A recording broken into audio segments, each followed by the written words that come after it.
Welcome to Horns of a Dilemma, the podcast of the Texas National Security Review. I'm Ryan Vest, executive editor of TNSR, and I'm here with our editor-in-chief, Dr. Sheena Chestnut Greitens. We're pleased to have Bence Nemeth from King's College London joining us today. Bence is the author of the article, How a U.S. Suez Moment Could Hollow the U.S. Alliance System, which is featured in Volume 9, Issue 1 of the journal.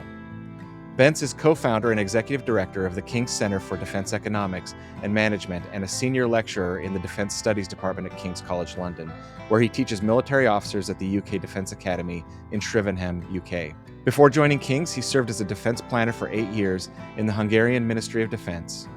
Dr. Nemeth holds a PhD in Defense Studies from King's College London and an MBA in Defense Systems Management from the U.S. Naval Postgraduate School in Monterey, California.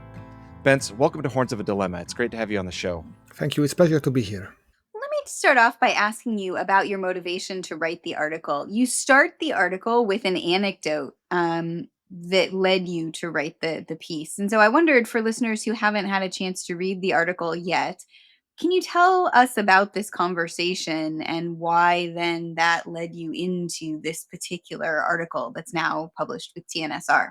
Sure. So in April 2025, I had a very fascinating chat with a senior Royal Air Force officer at the Defense Academy in Shrivenham, and we were talking about lots of things, including about what might the second Trump presidency mean for NATO and alliance systems in general. And he told me a very interesting thing. He said, look, this is mostly politics, what is happening in DC, and political direction and politics might change every 4 to 8 years. But what really matters is the infrastructure below the politics, the alliance infrastructure in terms of data links that the US aircraft and alliance aircraft share, the bases that the US uses in Europe or the Indo-Pacific, intelligence sharing, logistical networks. So actually, there are lots of dependencies in both phases, and it's very difficult to unwound easily. So he was much more positive about the endurance of the alliance system than many political commentator was that time. And thereafter, we talked about the changing military balance in the Indo-Pacific. And we discussed that now the Chinese Navy, the PLA Navy, has 100 more battle force ships than the US Navy.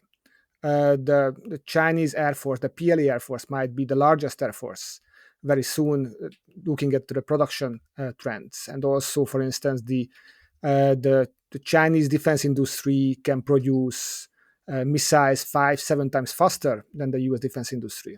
And at this moment, the Royal Air Force officer told me that now this is different, something different.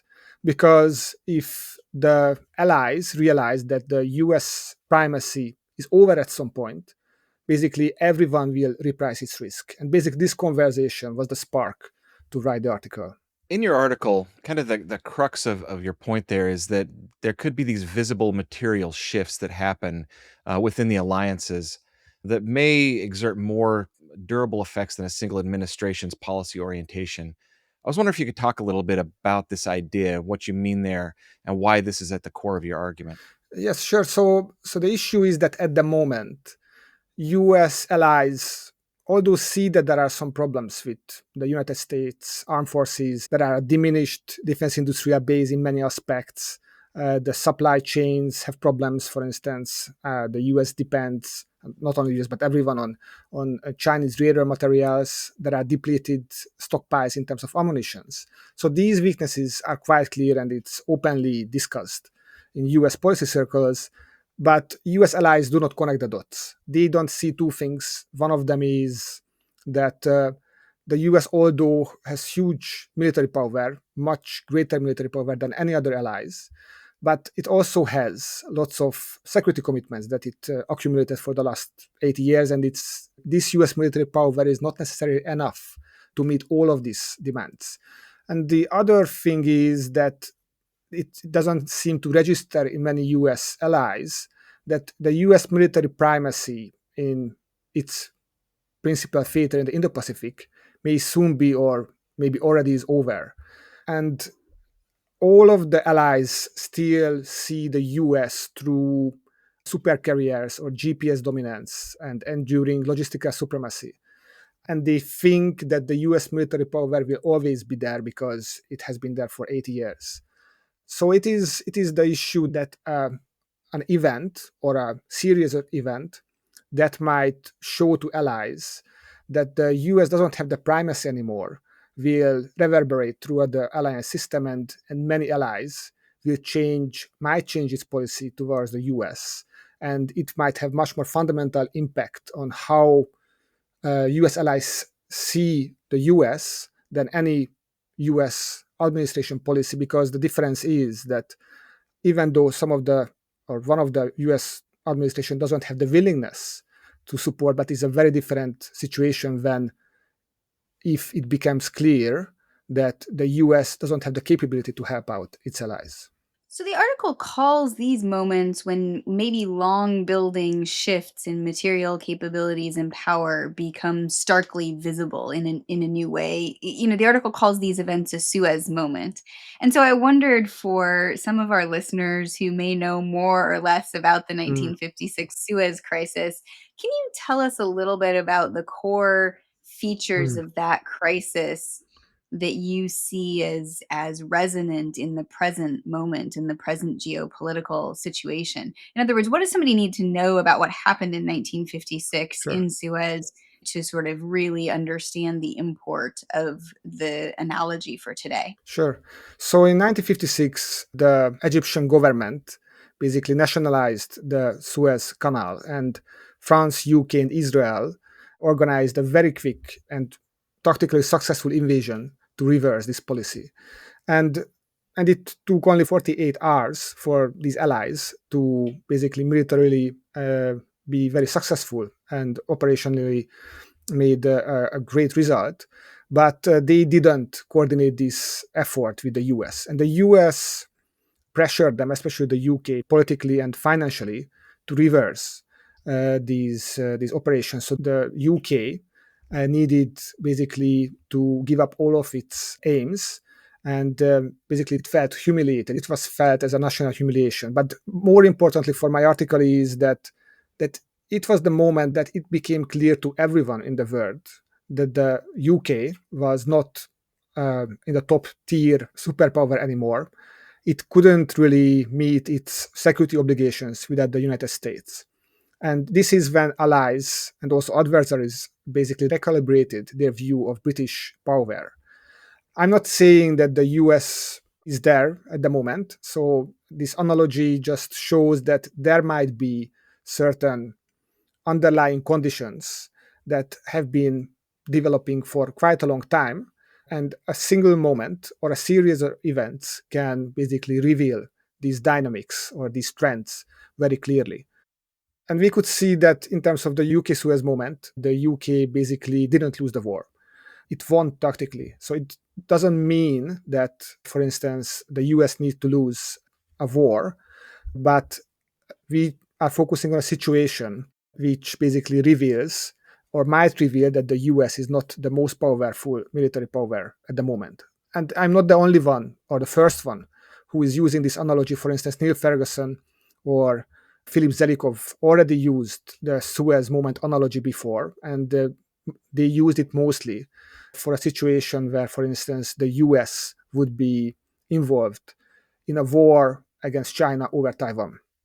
So this is one of the potential Suez moment if the US and China engages a military conflict over Taiwan, and the US might lose or wins, but its losses are just so huge that basically it reveals that the military primacy of the US in its main theater might be ended. So you talk of a gap between material reality and psychological perception among the US's allies in one of these cases where the US is diminished or may not be able to exert as much power in the Pacific. What do you mean by this, the gap between material reality and psychological perception, and why is this important? So the psychological perception, as I mentioned, right? So now we see that allies are still seeing the US as the preeminent power. But when it changes the calculus of the allies as well. I'm not saying that it will happen, but I'm saying that basically decisive US setback in the Indo-Pacific is not necessarily inevitable, but its likelihood has been growing. And now we have to analyze how it might evolve. And if it happens, we need to be prepared, at least mentally, how the allies might react to this kind of situation. And what I see, again, that I'm talking to officials and military officers in Europe or the Middle East or Asia, they don't see the US power fading as much as might be happening because they are focusing on their own single theater. So they don't connect the dots properly. But what we can see based on the literature, assurance literature, if it becomes clear for allies that a patron or its most powerful ally doesn't have the capability to support them anymore, they are starting to do two things. Either they rely on themselves more or they start to hedge. They start to try to find new collaborations or try to get closer to some of their adversaries. And this might be the main psychological shock that US allies will start to look to different places or different solutions and might see the US in a quite different way. So when you unpack this concept of the Suez moment in your article, you introduce what you call a five-factor theory of defense cooperation. And that theory has factors that are both structural and situational. And so I wondered if you could just walk us through that framework and tell us what those factors are and how they fit together in the framework that your article offers. Sure. So this theory or this concept is not a new one. The original concept I developed in my book before, so I developed it further. And what I found based on my research that it is a very good way to look at defense cooperation and alliance mechanisms by dividing factors into situational and structural factors. Situational factors are those factors that basically provide a window of opportunity to generate new defense cooperation or deepen existing defense cooperation, while structural factors are those underlying conditions that have been evolving slowly and they can provide the foundation of defense cooperation. And in this regard, I mentioned two situational factors and three structural factors that are relevant in our case. The two situational factors are conducive political milieu and leadership and interpersonal chemistry. The political milieu is relevant because if something happens internationally or domestically that generates a situation where different actors think that cooperation is useful, then they will act accordingly. For instance, the Russian invasion of Ukraine generated positive political milieu in Europe to deepen defense cooperation in many aspects. For instance, Sweden and Finland joined NATO, and they used to be long-standing non-aligned countries for decades, or in case of Sweden, for almost 200 years. In terms of leadership and interpersonal chemistry, based on my research, it is clear that those leaders who value alliances and cooperation, they usually push towards this direction, but those ones who are more skeptical about it, they can undermine or they can weaken existing cooperation. So leaders are quite important. If you look at the structural factors, I mentioned three structural factors: security community, previous defense cooperation, and perceived resource shortfalls. And in this case, security community is one of the most relevant one, especially for the US alliance systems, because it means that the US allies and the US, at least for the last 8 decades, saw security issues more or less in the same way. And also they felt that they belong to the same community, the Western world or the first world, depending on the era. And this is, if it is strong, it can create very beneficial dynamics that help defense cooperation and alliances in cases when other structural situational factors might be weaker. The second structural factor is previous defense cooperation, which is very sticky. Basically, militaries and national security communities like to work with those countries who they worked before because they already have existing relationship, and it's just much easier to develop on those ones. And it happens all the time that we just look for cooperation with existing partners because it's a default option and it feels much easier. The last structural factor is the perceived resource shortfalls. Basically, in almost every cooperation, the parties are looking for something that they are missing. For instance, in Europe, many European countries are working together because they didn't have enough financial resources for the last 30 years after the Cold War, and they try to pool and share their capabilities to maintain existing force structures. Or, for instance, in the case of South Korea, who worked together more and more for the last few years with NATO and other countries, South Korea realized that it didn't have the existing multinational frameworks to cooperate with like-minded nations. So their research shortfall was forums for cooperation. So these are the elements that are playing together. And if we are looking at how they work together, we can see that there are four stages of defense cooperation. If all of the five factors, the three structural factors and the two situational factors work together, we can see that defense cooperation either starts or starts deepening if there are existing frameworks are happening. It means that all of the factors basically are pushing to the right direction. The structural factors providing the foundation, and the two situational factors are providing the trigger, the kickoff for going into a deeper cooperation. If the situational factors are starting to diminishing, so there is not as much leadership support for that, or the political situation is not as positive regarding the cooperation, but all of the other structural factors, the three structural factors maintain, then we can see maintenance. It means that the cooperation endures, but the growth stops. Basically, we are seeing the activities remains routine. However, if one of the structural factors starts to break down and only two structural factors remains, we can see adaptation. Some of the situational factors still can push the cooperation further, but then the scope narrows, the scope of the cooperation narrows, but it still functions, and partners and allies might begin to hedge. And if at least two structural factors breaks down, it means only one structural factor remain present, then we can see a hollowing of the alliances and defense cooperation. It means that commitments survive largely on paper and partners start to seek alternatives. So, as you walked us through this, one of the ideas you introduced here is this factor of leadership and interpersonal chemistry. Mm. There's a sharp contrast between the approach and the tone of the Biden administration and the current Trump administration. And as we go into the future in the United States, there'll probably be more changes coming. Mm.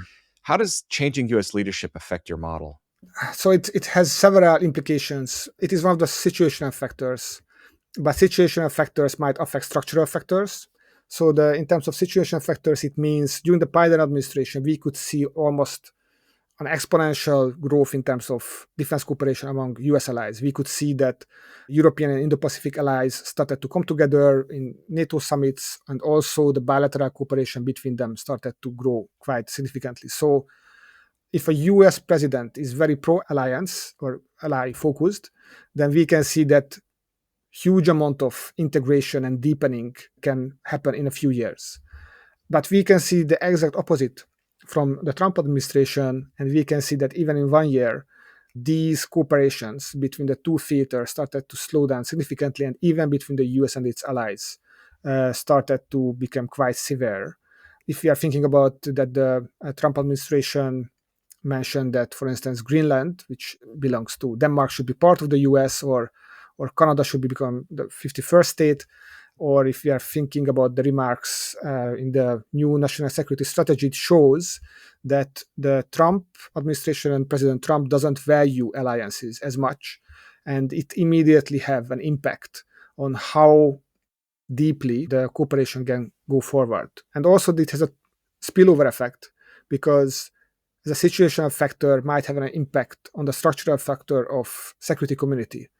These situational elements that the leadership of the US is not valuing alliances as much also undermines the security community, the feeling to be in the same community, and undermines a structural factor as well.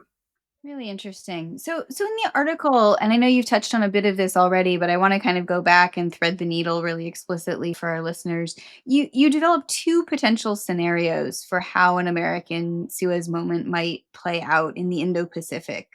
And both begin with the premise that moment would reveal a decline in US primacy. But the first scenario suggests that this could hollow out US alliances. And the second scenario, which we'll get to in a second, suggests something a little bit different.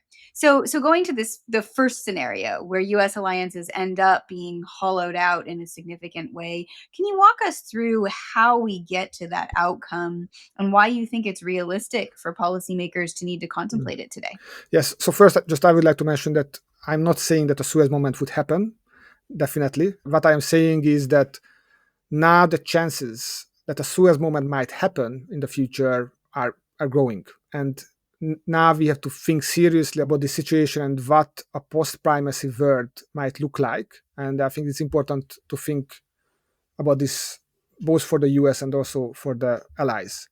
So what I am saying in both scenarios that one of the structural factors will definitely remain stable, and this is the previous defense collaborations. And I am saying this because the previous defense collaboration for the last 80 years between US and its allies has just generated so deep integration in terms of doctrine, technology, standards, logistics. It is super difficult to unwind. If we are looking, for instance, to the Warsaw Pact that ended at the early 1990s and Eastern European countries who joined to NATO, it took them more than 30 years to basically get rid of their dependencies on Russian or Soviet technology and also mindset. But now they actively wanted to be part of NATO and part of the US alliance systems. But if a Suez moment happens, and I'm not saying that it will happen, but if a Suez moment happens, there is not a new system that any of the allies can integrate in. So this is, I think, the strongest kind of structural factor that will give an anchor to any future US alliance system. The other kind of same thing that the two scenarios takes into consideration is that there might be a situation where a Suez moment happens and it reveals military power issues or the lack of military power of the US.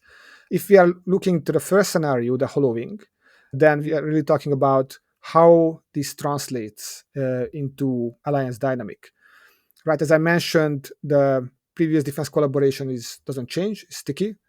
But if the US, for instance, in a Suez moment loses much of these capabilities, for instance, loses a war against China over Taiwan, then basically it loses the capability to support its allies. And this is one of the foundations of the US alliance system, the perceived resource gap, a structural factor that basically US allies know that they have capability gaps and expect that the US can fill these capability gaps when it is needed to ensure their security. And if this Suez moment reveals that there is not enough capability anymore because the US lost a war or even won a war, but lost so much capability that the US is not able to reconstitute it quickly, then it means that the US cannot underwrite the security of its allies anymore. And then this structural factor, the perceived resource gap, basically loses its function. In theory, the other structural factor, the security community, could maintain it. But as we discussed, at the moment at least, the Trump administration, through its anti-alliance policies, undermines the security community aspect as well. So if both of these structural factors basically break down, then we are entering the hollowing phase, which means that potentially the frameworks and negotiations and discussions will happen on paper, but they lose substance. One of the examples I use is the OSCE, the Organization for Security and Cooperation in Europe, that was a very important and relevant coordination mechanism and organization in the 1990s between Russia and other European countries. It generated lots of important measures, but now it's basically became a shell and no one really takes it seriously. So it might happen, for instance, with NATO or the hub and spoke system as well. So this is one of the scenarios, that the hollowing one. But I would say that the adaptation is more probable, because for the hollowing scenario, too many factors need to break down at the same time. And it is much more probable that not everything will break down at the same time. Basically, the The previous defense collaboration remains the same, so there is not changing. It is something that the US can rely on. And one of the structural factors remain intact. Either the capability gap is not becoming so big that the US cannot really support its allies. For instance, it can happen if the US and China has some minor series of conflicts where it becomes clear that the US is not able to maintain its primacy anymore, but also still can keep most of its military capabilities. Or, for instance, the US decides not to intervene in a Taiwan contingency. In this case, the US still will have enough capability to support its allies.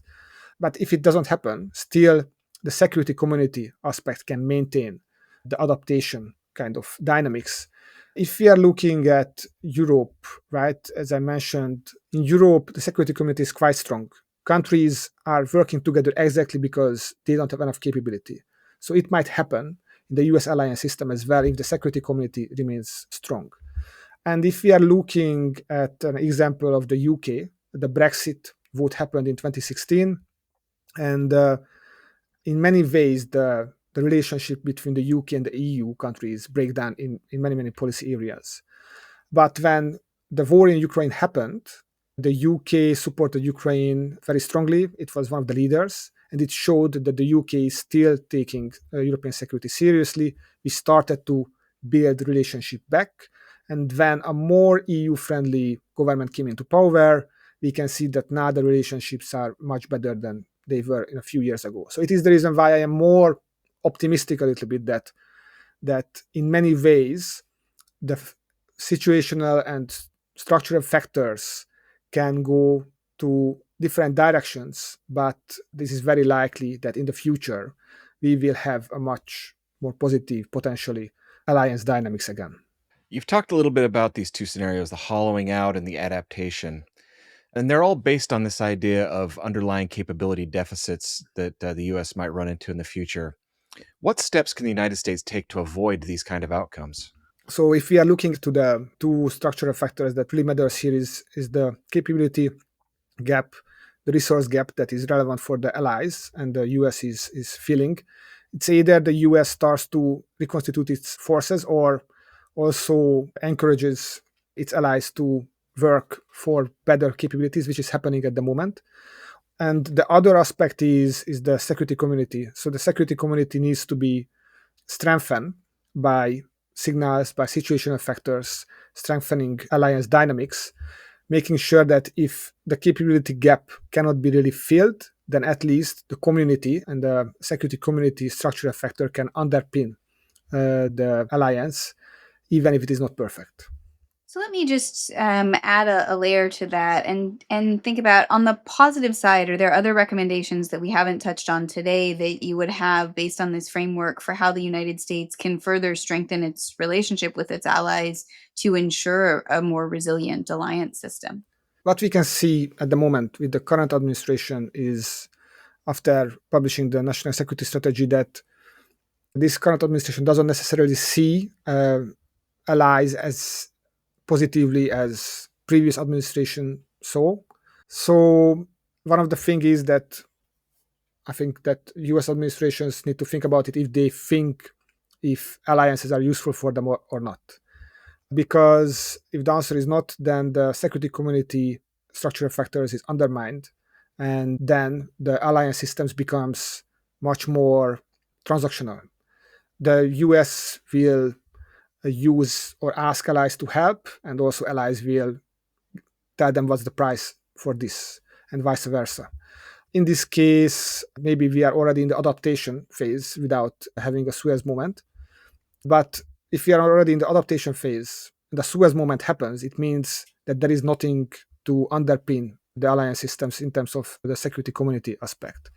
So, but I would see more positively if the tone of the Trump administration might change slightly, even if the substance doesn't necessarily changes, because I think strategically it makes quite a lot of sense to pressure allies in Europe to do more for their own security, but also it should be emphasized that we are in the same team and we are in the same community. That might be helpful in the future for the US as well. Bence, thank you very much for joining us today. Thank you. Thanks for joining us on Horns of a Dilemma from the Texas National Security Review. Our guest today has been Bence Nemeth, author of the article How a U.S. Suez Moment Could Hollow the U.S. Alliance System, which as always can be accessed for free on our website, tnsr.org. If you enjoyed this episode, be sure to subscribe and leave a review wherever you listen, and you can always find more of our work at tnsr.org. Today's episode was produced by TNSR Digital and Technical Manager Jordan Morning and made possible by the University of Texas System. This is Ryan Vest and Sheena Chestnut Greitens. Thanks for listening.